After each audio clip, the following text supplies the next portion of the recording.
后来，这个中秋节要到了，要做月饼2人酥的咸鸭2人，生意嘛特别好。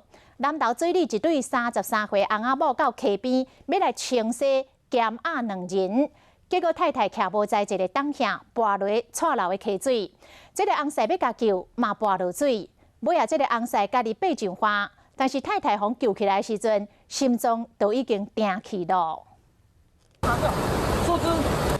经销新宿白锁啊，无伫危险，来到溪床所在，发现落水的单身太太，就掉伫大石头的。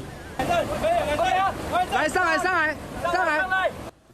太太被救起来时已经无心跳啊，送病了后宣告死亡。伊的翁婿伫知影太太落水也未被救起来，当场昏倒送医。